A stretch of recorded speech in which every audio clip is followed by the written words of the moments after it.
All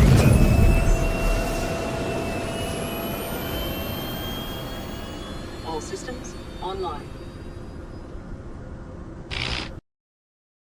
Salut à tous, c'est Schneider pour une grosse vidéo de récap de la CitizenCon 2018. A la base, j'étais vraiment parti pour vous résumer tout ce que CIG a présenté pendant sa convention annuelle, mais les conférences du deuxième panel n'ont pas toutes été mises en ligne par CIG, et comme j'avais pas envie de trop vous faire attendre, j'ai décidé de pas attendre plus longtemps et de sortir la vidéo telle quelle. Donc on va commencer par la présentation principale de cette soirée, je vais pas la remettre en entière et je vous invite à aller la voir, parce que ça s'admire plus que ça se commente, mais je vais essayer de reprendre les meilleurs passages et de vous donner toutes les informations qu'on a eues. Autant vous prévenir tout de suite, cette présentation de la CitizenCon 2018 a uniquement présenté du très court terme. Pas de Capital Ship, pas de point de saut, pas de Microtech, même pas de Crusader, en fait toute la présentation s'est passée dans l'atmosphère de Hearthstone en montrant des choses qui sont déjà sur la roadmap. Alors, pour rappel, quand le système Stanton a été découvert au début du XXe siècle, ces 4 planètes ont été mises aux enchères pour des sommes faramineuses afin d'injecter de l'argent dans les caisses de l'UE qui étaient en pleine crise économique. La première planète, d'une taille d'environ 2000 km de diamètre, a été vendue à Hearthstone Dynamics qui l'a complètement dépouillée. Pendant des décennies, la surface de la planète a servi de terrain d'essai pour tester des armes à grande échelle, donc le paysage ne ressemble plus à rien, et les zones qui n'ont pas servi à ça sont exploitées pour leurs ressources minières.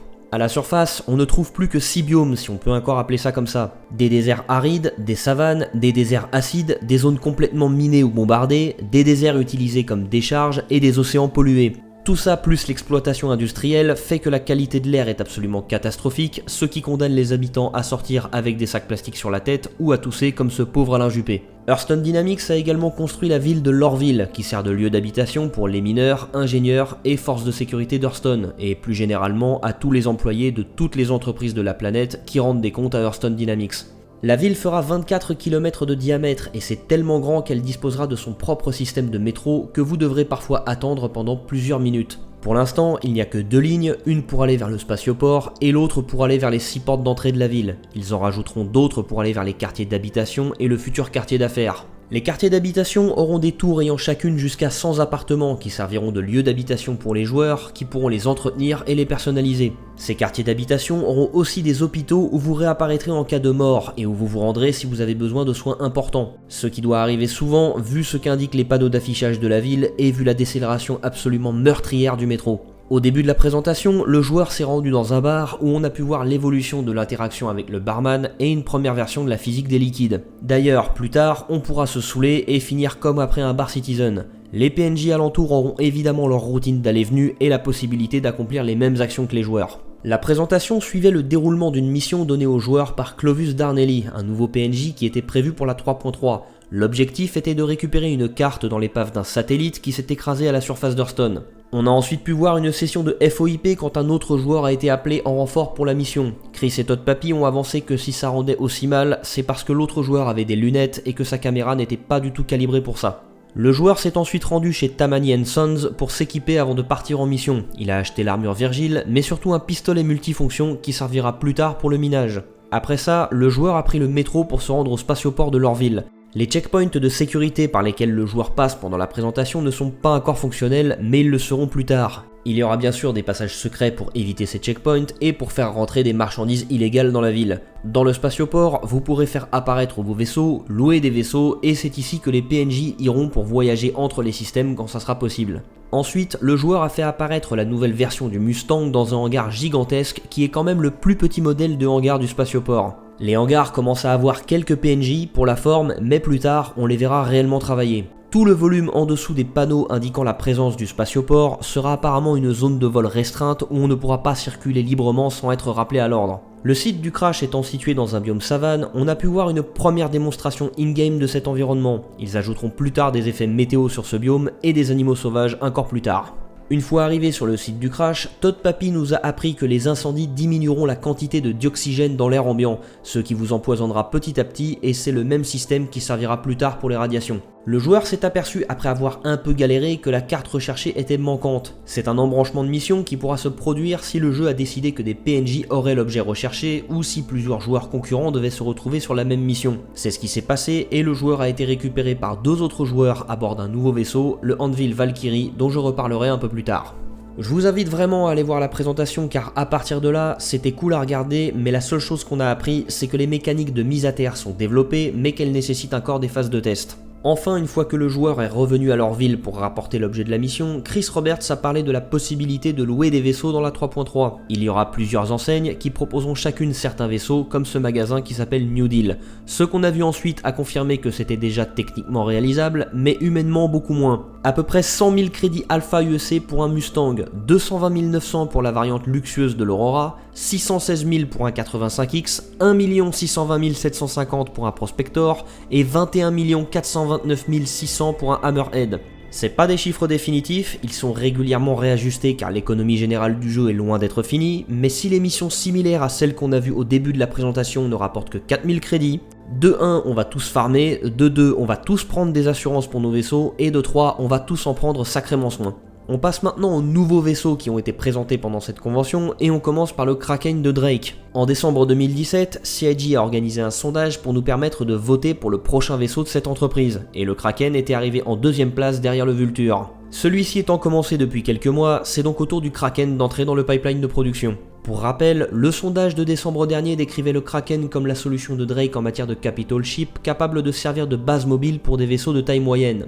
Donc 270 mètres de long, 104 mètres de large pour 64 mètres de haut, une capacité de cargaison de 3792 SCU et un équipage de 10 personnes pour manier 8 tourelles ayant des doubles canons de taille 5 et 6 et une tourelle avec 2 canons de taille 8. Il aura 5 plateformes capables d'accueillir 4 vaisseaux de petite taille et 2 vaisseaux de taille moyenne. Dans la vidéo et la brochure, c'était 4 Buccaneers et 2 Cutlass. Mais en plus, à l'intérieur du Kraken, on trouvera apparemment un grand hangar pour effectuer la maintenance des vaisseaux. Ils ne disent pas la taille de ce hangar, ils précisent seulement qu'on n'est pas limité à un modèle de vaisseau en particulier et que si ça passe, eh ben ça passe. Donc vous pouvez sûrement rajouter 2 Buccaneers de plus. Ils ne disent pas non plus où va se trouver ce hangar dans la brochure du vaisseau, mais on distingue bien 2 portes ici dans la publicité et ici pendant la présentation de la CitizenCon. Aussi, à l'arrière du vaisseau, il y a un mini hangar pour accueillir des Dragonfly, mais on en a juste eu une image dans la brochure. Bref, ce truc va devenir un cauchemar pour les équipages d'Idris qui n'embarqueront que 3 chasseurs légers.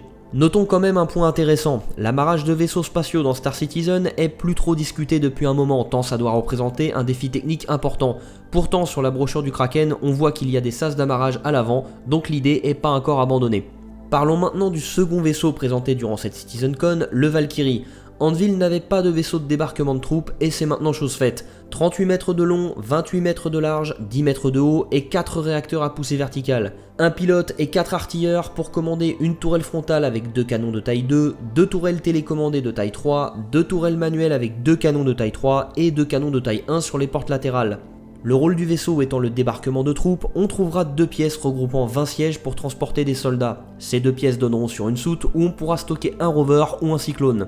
En tout cas, la bonne nouvelle, c'est que ce vaisseau est déjà totalement jouable dans la mise à jour 3.3. La deuxième conférence était animée par David Colson et John Crew qui nous présentaient les derniers changements sur le modèle de vol, et je vais essayer de pas vous raconter trop n'importe quoi vu que c'est pas du tout un sujet que je maîtrise. Alors, pour commencer, plus de mode de vol de précision, de combat ou de croisière. La vitesse du vaisseau que vous pilotez variera tout simplement en fonction de si vous poussez les gaz vers l'avant ou vers l'arrière avec les touches Z et S. Cette vitesse sera indiquée sur la barre de gauche au centre du HUD et il y aura également un petit point sur la barre indiquant la vitesse que l'ordinateur de bord cherche à maintenir. La barre de droite, quant à elle, indiquera la puissance que vous allouez au propulseur. Donc si vous voulez limiter votre vitesse maximum, il suffira de scroller avec la molette de votre souris. Pour les utilisateurs de HOTAS, seule la barre de vitesse sera contrôlable si votre manette de poussée des gaz est unidirectionnelle, et les deux seront contrôlables si vous avez une manette de poussée des gaz bidirectionnelle, comme sur la A10 Warthog de Thrustmaster ou la X55 Rhino de Scitech. Vous n'aurez plus besoin de rester appuyé sur la touche Shift pour entrer en mode croisière entre guillemets. Pour accéder à la vitesse maximale de votre vaisseau, il vous suffira de garder les gaz à fond. Et dans le même temps, changement de terminologie, ce qui s'appelait anciennement le boost devient l'afterburner. Et en l'activant en appuyant sur Shift, on aura évidemment une accélération assez courte. Lorsque votre vaisseau atteindra la vitesse de ce qui était anciennement le mode croisière, l'ordinateur de bord limitera votre angle de virage pour vous empêcher de partir à la dérive. Il y aura également un limiteur de vitesse qu'ils appellent le Space Combat Mode Safety, et une fois activé, il empêchera votre vaisseau d'aller au-delà d'une certaine vitesse pour que les combats restent faisables. Les écrans dans les cockpits nous permettront aussi de gérer individuellement la puissance allouée à chaque propulseur. Ça aura un impact sur la vitesse, la consommation de carburant, l'usure et l'émission d'ondes infrarouges. L'afterburner sera d'ailleurs un raccourci pour suralimenter en puissance tous les propulseurs d'un seul coup. Faire n'importe quoi avec l'allocation de la puissance aux propulseurs aura des conséquences. À terme, ils finiront par ne plus fournir la même poussée avec la même puissance accordée, surchaufferont, consommeront plus de carburant et pourraient finir par se couper par intermittence, rendant le contrôle du vaisseau complètement hasardeux. Évidemment, ça sera à nous d'apprendre à gérer cet aspect du pilotage et essayer d'autres jeux de propulseurs avec d'autres classes et d'autres niveaux de qualité. Bon, il précise quand même qu'il faudra vraiment faire n'importe quoi pour en arriver là tout seul. En pratique, c'est plutôt les tirs ennemis qui nous amèneront à avoir des propulseurs endommagés. Ça sera d'ailleurs certainement une stratégie pour immobiliser un vaisseau avant un abordage. Ils ont modifié le comportement de tous les vaisseaux pour les rendre plus cohérents avec la nature de leurs propulseurs, leur nombre et leur disposition, de sorte à ce qu'il y ait des manœuvres plus ou moins avantageuses selon si on pilotera un Aurora, un Gladius ou un Hornet. L'élan des vaisseaux sera également plus important et devra être pris en compte avant d'effectuer des manœuvres. Le vol atmosphérique a également bien changé et prend davantage compte de la résistance de l'air qui pourra appliquer assez de force sur votre vaisseau pour vous faire aller jusqu'au voile noir. L'aérodynamisme sera aussi mieux pris en compte. L'Aurora ne pourra physiquement pas accomplir certaines manœuvres et brûlera beaucoup de carburant tandis que le Gladius sera un peu plus à l'aise. Il pourra même planer en ayant les propulseurs coupés grâce à la portance de l'air qui rentre maintenant en compte. Ils ont malheureusement pas le temps de nous présenter tout ce qu'ils auraient souhaité, donc ils ont fini la présentation en nous listant tout ce qu'ils avaient fait sans pouvoir nous le montrer. Ils ont refait l'intégralité des sons des vaisseaux, ils ont corrigé beaucoup de bugs sur le mode découplé, ils ont consacré un peu d'efforts à rendre le pilotage en dual stick plus confortable, l'IA des PNJ en vol utilise maintenant les mêmes composants que les joueurs, ils ont amélioré les performances CPU et GPU, ils ont développé une solution pour nous permettre de changer les propulseurs d'un vaisseau, et ils ont amélioré l'affichage tête haute des cockpits. Enfin, d'ici la mise à jour 3.4, ils vont essayer d'améliorer le pilotage des motojets, travailler avec les ingénieurs réseau qui ont eu d'autres priorités depuis quelques mois, améliorer l'ESP qui en a apparemment bien besoin, et développer des solutions pour rendre l'atterrissage plus confortable. La deuxième conférence de cette CitizenCon présentait comment les artistes de CIG ont créé l'identité visuelle de Lorville et Hurston. On n'a pas appris beaucoup de choses sur le jeu, surtout après la présentation principale où on a vu Lorville pour de vrai, et en fait c'était surtout intéressant si vous êtes branché par les arts graphiques, la modélisation 3D et le level design. On a quand même eu la confirmation que Hurston fait 2370 km de diamètre, que le bâtiment principal de Hurston fait bien 4 km de long, mais surtout que les 6 portes de sortie de la ville déboucheront chacune sur un des 6 biomes de la planète, donc on identifiera assez rapidement ce qui constitue la banlieue de Lorville. La troisième conférence portait sur tout le pipeline de création des personnages, et je vous avoue que j'ai été largué en quelques minutes car c'était extrêmement technique, et corrigez-moi si je me trompe, mais je crois pas qu'il y ait eu d'informations concrètes sur le futur contenu du jeu. La quatrième conférence présentait l'évolution de leur procédé d'animation faciale. C'était tout aussi technique, sauf la partie avec Ivo Herzeg qui était extrêmement accessible et bien illustrée, et qui traitait du gen splicing. C'est un mot fourre-tout pour désigner un ensemble de 5 fonctionnalités. La structure externe et interne d'une tête, les coordonnées spatiales de la surface du visage avec une pose neutre, l'épaisseur de la peau, les micro-ajustements d'animation qu'on ne perçoit presque pas, et le code qui va mathématiquement contrôler tout ça. Ce qu'ils appellent le gen splicing est la gestion des données de tous ces éléments et ça va créer une animation correcte, peu importe l'apparence et le squelette de la tête qu'on cherche à animer. Ils ont aussi commencé à développer une solution pour la déformation des accessoires, parce que déformer des visages c'est bien joli, mais ça finit par créer des incompatibilités avec certains éléments comme la barbe, les cheveux ou les accessoires. Ils pensaient d'abord unifier la forme de tous les squelettes de tous les humains du jeu et les différencier uniquement avec la forme des éléments du visage. Mais ces changements deviennent imperceptibles au-delà d'une certaine distance, car l'être humain se base beaucoup sur la silhouette de ses semblables pour les distinguer. Donc au début de cette année, ils ont commencé à travailler sur un prototype pour déformer les assets en fonction de la forme de la tête d'un personnage. Ça a été assez impressionnant quand ils ont montré ce prototype appliqué à des assets plutôt élastiques, et c'est devenu carrément drôle quand ils ont montré des assets solides se déformer comme du caoutchouc. Ils ont quand même réussi à obtenir de très bons résultats en appliquant les proportions de la tête aux assets et en priorisant la déformation sur les parties des assets qui sont élastiques. Et avec l'aide de Faceware, ils ont mis au point une solution pour qu'un visage soit paramétrable avec tellement de possibilités qu'ils peuvent générer 16 puissance 240 possibilités de visage, tous animables correctement avec la même animation et équipables avec des assets qui vont s'adapter correctement. La cinquième conférence portait sur la création des environnements spatiaux pour les rendre un peu moins vides et beaucoup plus oppressants. Là encore, c'était beaucoup trop technique pour moi, mais par contre, ça valait le coup d'être regardé au moins pour les 3 dernières minutes qui vous montrent leur progrès depuis la présentation de Squadron 42 en 2017.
Une conférence qui a été mise en ligne un peu plus tard par CIG, c'était celle de Tony Zurovec. Et comme c'est probablement l'employé de CIG qui raconte le plus de trucs intéressants à la minute, eh bah ça va être plutôt long. Alors, dans la première partie de la conférence, Tony est revenu sur beaucoup de choses qu'on savait déjà sur le fonctionnement de l'économie. Ils veulent toujours mettre en place une économie basée sur l'offre et la demande des joueurs, et où l'action des joueurs impactera réellement le marché. Et ça commence tout d'abord par avoir des prix réellement reliés à l'état du marché et au coût réel des produits, et pas des prix arbitraires comme c'était le cas jusqu'à maintenant. Par exemple, le prix des vaisseaux in-game prendront en compte le coût de main d'œuvre, la nature des matériaux et leur rareté, et la capacité de production des fabricants. Chaque vaisseau aura vraiment un diagramme décomposant ses coûts, et comme vous pouvez le voir, plein de raisons pour lesquelles son prix pourra varier. Selon lui, le fonctionnement de cette économie devrait engendrer des mécaniques de jeu intéressantes. La variation des prix sur le marché devrait encourager les joueurs à saisir des opportunités comme se relancer sur un marché de nouveau en croissance, changer de spécialité, réduire les charges d'escorte ou de carburant, prendre plus de risques, explorer plus, récolter des minerais de meilleure qualité, récolter des matières premières plus communes pour diminuer les risques d'être attaqués, etc.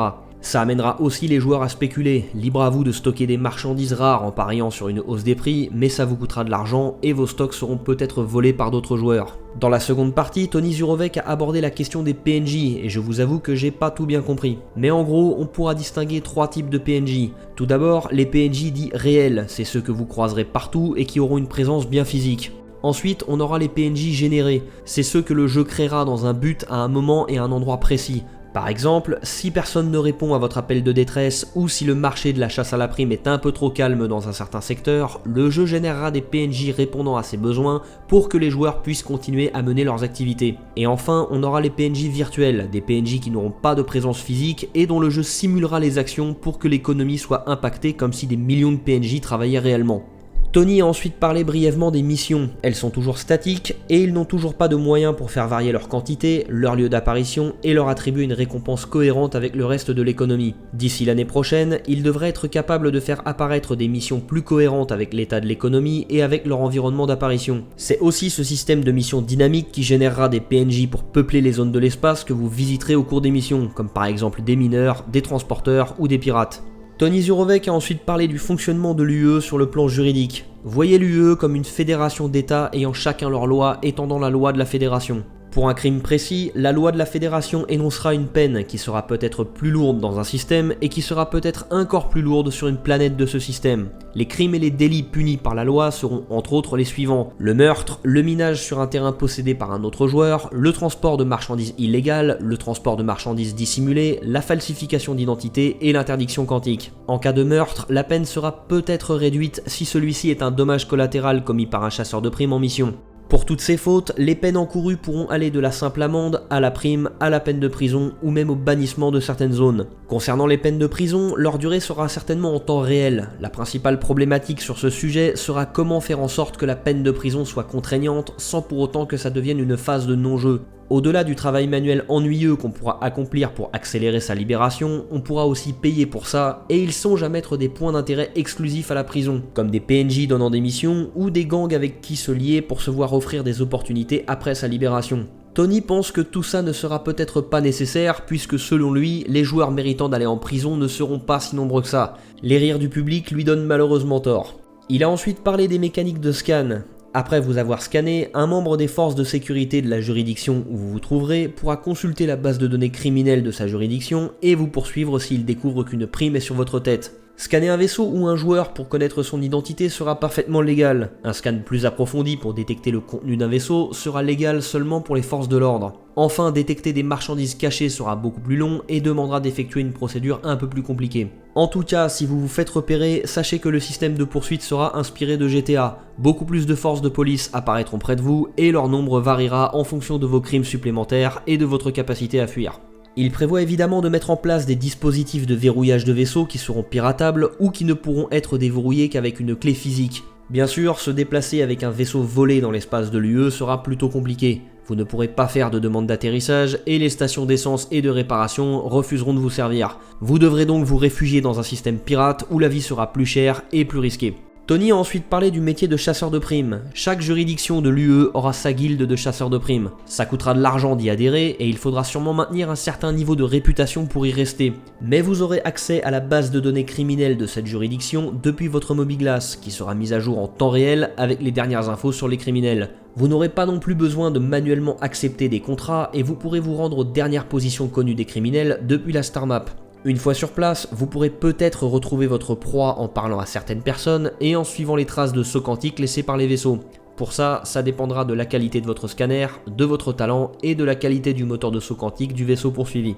Obtenir une prime demandera une preuve morte ou vive, une capture nécessitera évidemment un transport, et si vous capturez un joueur, il ira directement en prison et sera remplacé par un PNJ dans votre soute.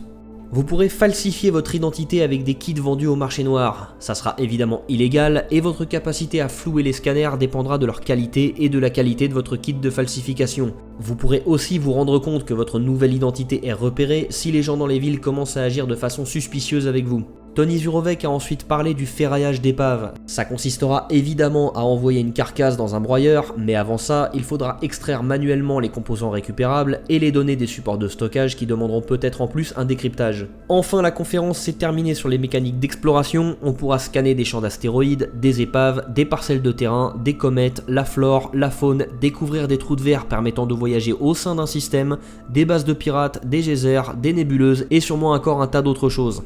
Toutes ces informations seront contenues dans des fiches consultables et partageables depuis votre Mobiglass. C'est ça que vous pourrez échanger et vendre à des joueurs ou des organisations, et ça intéressera sûrement des pirates, des mineurs, des ferrailleurs, des organismes scientifiques, des mercenaires, etc. Durant la semaine après la CitizenCon, CIG a commencé à diffuser au compte-gouttes les conférences du second panel, et l'une d'entre elles a été donnée par Sean Tracy et Andreas Rohr pour nous présenter les derniers progrès en matière de physique. Un objectif qu'ils ont depuis quelques années, c'est de se débarrasser complètement d'animations préfabriquées. Dans un jeu où il peut y avoir simultanément des effets météo, des explosions, des collisions et plein d'autres, ça brise toute l'immersion de voir l'environnement réagir avec des animations préfabriquées. C'est aussi un gouffre en termes de main d'œuvre puisque les assets concernés par des réactions physiques devront passer dans les mains de plein d'artistes et de développeurs avant d'avoir une animation qui répond à une réaction donnée. Donc ils sont partis sur une autre solution, prioriser le développement de comportements physiques le plus réaliste possible afin que les éléments du jeu réagissent dynamiquement à leur environnement, même si ça doit poser une problématique de performance. Concrètement, qu'est-ce que ça donne? Ils ont commencé par faire une petite démonstration très simple avec à gauche un morceau de tissu dont la forme et l'animation ont été faites à la main, ce qui donne un résultat très limité, et à droite, le même morceau de tissu soumis à la physique et au vent. Comme ça, c'est pas fou, mais avec un vaisseau, une bâche qu'on fait tomber sur le vaisseau à différents endroits et de différentes façons, et les propulseurs du vaisseau qui génèrent du vent, ça donne déjà une bien meilleure idée des capacités de leur solution.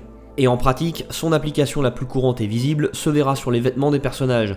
Sur l'amiral Bishop, ça rend bien, mais c'est encore plus impressionnant sur les gardes de sécurité d'Hurston. Ils ont pas mal d'idées pour la suite, réussir à soumettre des objets à des déformations et les conserver, comme après un choc ou une explosion, être capable d'avoir des tissus déchirés ou abîmés, et avoir des collisions fonctionnelles entre des objets mous. La CitizenCon s'est terminée avec Chris Roberts présentant la conférence Road to Release. Il a fait un point sur ce qui avait été fait et sur ce qu'il restait à faire.